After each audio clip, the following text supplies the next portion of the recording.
Egaa daawwattoota keenya amma gara waldaa Biiftuu Boolleetti deemaa jirra. Waaqeffannaa jira galgala kana. Deemnee waluma wajjin waaqeffannaa amma karaarra jirra. Yeroo itti geenyu immoo maal takka jiru sagantaa achitti gaggeeffamu hunduma isaa wajjin kan ilaallu ta'a. Amma dhumaatti nu faana tura.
Egaa waldaa Biiftuun Boolee mammaatsaa'eedhaanii akka hundoofte beekna.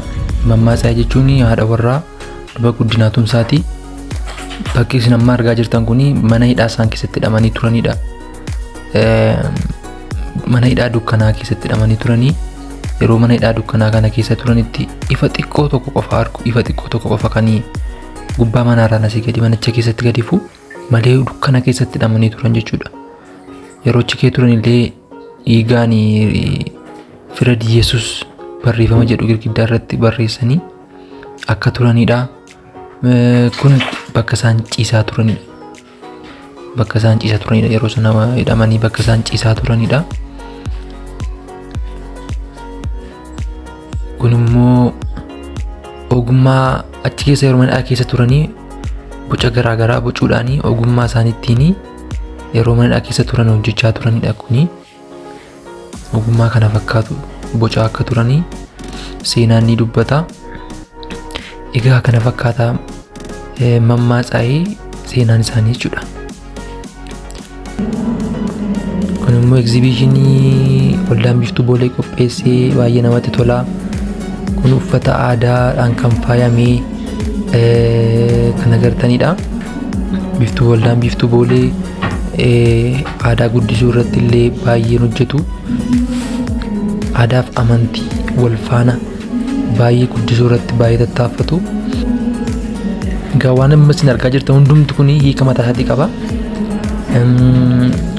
Waldaan Biiftuu Boolee maal akka isaan hojjechaa jiranii, maal akka isaan hojjechaa turanii bifa namatti toluudhaanii kan qopheessanidha egzibiishinii kana. Namoonni egzibiishinii kana bakka bu'anii pirezentii godhanii namaaf akka ifu, namaaf akka galu nama ijoolleen godhanii jiru. Kanaafiyyuu dhuftanii tokkoon tokko isaa hunduma isaa jechuudha. Wanta muraasa qofa isinitti agarsiise garuu waan baay'eetu jira waan egzibiishinii kana irratti qophaa'e. Egzibiishiniin kun torbee tokkoof kan turu taa'ee ture.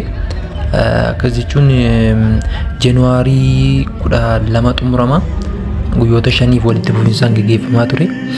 Kanaafiyyuutu dhuftanii daawwattanii hirmaattuu gammachuu waldaa Biiftuu Boolee akka taatanii gamanumaan waldaan kun waggaa 25ffaa isaanii illee kabajachaa jiru jechuudha. Kanaaf bakka ittiin isin ga'ee jechuun barbaada.